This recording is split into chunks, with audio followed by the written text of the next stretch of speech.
So is it just me, or is the post-apocalypse looking a lot more colourful these days?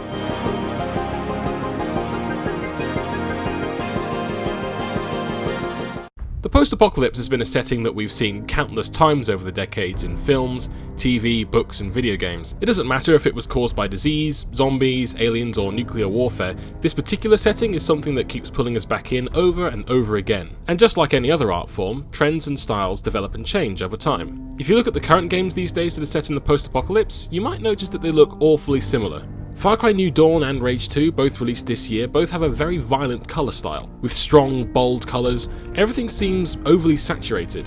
Furthermore, if you include Metro Exodus into the group, you start to notice a certain art style that permeates everything from the environments to vehicles and characters. Pretty much everything we're seeing these days in post-apocalypse games is thanks to one singular movie, Mad Max Fury Road. Apart from being just a bloody great film, it's had an enormous impact on how we visualise the post-apocalypse. To properly understand its impact, however, we have to go back, because in the past, the end of the world didn't look like it does today.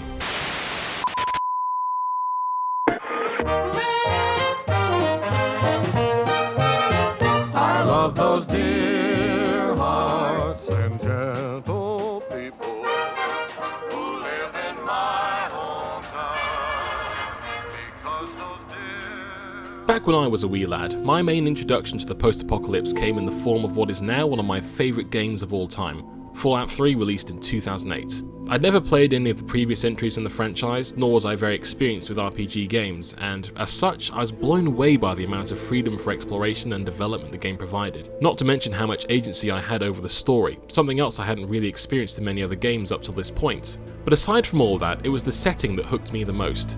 I got completely and utterly consumed by the nuclear ruins of Washington DC. There was just something special about exploring this huge, famous city yet now lying in ruins, and if you chose to play that way, you had little to no companions, adding to the sense of isolation and desolation. Despite my love for the game, however, there is one aspect that hasn't stood the test of time. It's not exactly pretty to look at. When it comes to graphics, Fallout 3 is a product of its time. Back in the mid to late 2000s, game developers weren't able to get a wide variety of colour out of their games. Technical limitations of the time severely narrowed the colour palette of these games, reducing everything to a brown-grey sludge. The original Rage, Gears of War, Fallout, Metro, Borderlands, what they all shared other than their post-apocalypse setting was a washed-out, desaturated colour palette. This tech problem wasn't limited to those kinds of games either. GTA 4, for example, also has a distinctly lackluster colour palette. The reason for this is kind of hard to explain, as I'm not an experienced game developer. However, from what I've been able to learn through the few articles online that talk about this issue, the lack of colour was all to help promote sharper image quality and greater texture detail overall. The consoles of the time can only do so much, so instead of having a varied colour palette, the developers sacrificed this side of graphics to be able to have sharper texture details and better lighting conditions. At the time though, to me this didn't matter too much, especially with the post-apocalypse games, because after all, it was the end of the world. The lack of colour was just part of the style, it was meant to be depressing. This look was reflected in the films of the time as well. Children of Men, The Road, Terminator Salvation, The Book of Eli, name a post-apocalypse film of the late 2000s and it'll most likely have this desaturated look to them. It's a sin even I'm guilty of. When Halo 3 came out in 2007 with its theatre mode, I, like many others, jumped on the machinima bandwagon, and because I loved Fallout 3 at the time, I wanted to make a post-apocalypse machinima. So how did I achieve that classic post-apocalypse look? Well, you'll bet your butt I desaturated the hell out of that footage. Now with the games at least, they had an excuse not to have colour, it was just what they could do with the tech of the time. With films though, they chose this look. You want to make your film look like it's taking place at the end of the world? Desaturate the colour and blow up some buildings. This style showed no signs of stopping, and in many ways it can still happen today. However, in 2015, one film came along that would shake up the whole formula. In 2015, Mad Max Fury Road was released to the world, and it was amazing. Universally acclaimed by critics and fans alike, it not only set a new benchmark for storytelling in action films and also the quality of the action itself, but also began the shift as to how we see the post-apocalypse. Fury Road wasn't the desaturated, washed-out end-of-the-world film we were all used to. Its colour palette was vibrant and interesting. If anything, it was oversaturated. It was a real feast for the eyes and went in the face of every other post-apocalypse film that came before it. Knockoff films soon followed. Just take one look at 2018's Future World, which pretty much just looks like a Fury Road fan film. Aside from the impact Fury Road had on the film industry, it also had an impact on gaming. an impact that we're in the middle of seeing today. Why are Far Cry New Dawn and Rage 2 so colourful? Fury Road is why. The developers have no doubt seen the pop culture impact Fury Road has had, and seem to be trying to capitalise on its vision. The Mad Max spin-off game kind of goes without saying, as, of course, it's going to try and look like the film it's directly based off. However, Fury Road's influence goes beyond just colour as well, but overall style. In the past, the post-apocalypse setting was just outright depressing, and it still kind of is. However, now its main characteristic is more of just balls-to-the-wall craziness. Fury Road took a hard-line approach with how mentally deranged its characters are. Pretty much all the characters are suffering from some form or other of PTSD, especially Max, who has constant flashbacks. Then you've got Furiosa and the wives, who are all kinds of traumatised. The other characters, on the other hand, notably Hux and the wider members of Immortan Joe's clan, are just downright kooky. Balls-to-wall mental. The Far Cry series has always had a big focus on doing strong characters with huge personalities, characters you'll remember. Everyone remembers Vass from Far Cry 3, for example, and his speech about the nature of insanity.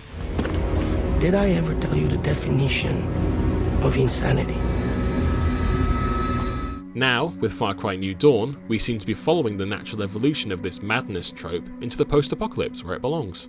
Rage 2's characters are also suitably nutty. You could see this as an explanation for the change in the colour scheme. In the 2000s apocalypse films, everyone is depressed and miserable.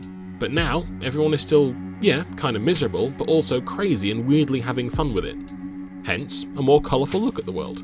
The one area that hasn't changed so much since the old films, however, is the costume design. The Mad Max films have had this kind of extreme punk rock style to them since the 80s. Fury Road still has this look, however, but dialed up to 11. And just like its colour palette, this costume style and theme of madness is now being mimicked as well. Just look at the cover art for Rage 2 and you'd be forgiven for thinking it was a still from Fury Road. Vibrant colours, a gritty looking off-road vehicle, a girl with a punk hairdo, war paint and an expression of, well, rage. And as for Far Cry New Dawn, it's all there too. On a slight tangent to the overall look of these films and games, something else that's new about the end of the world is the idea of nature reclaiming the cities and towns. Whereas in the past you'd see just blown out buildings and radioactive rubble, nowadays you're more likely to see the sites of homes and society you're familiar with being overgrown with trees, plants and other wildlife.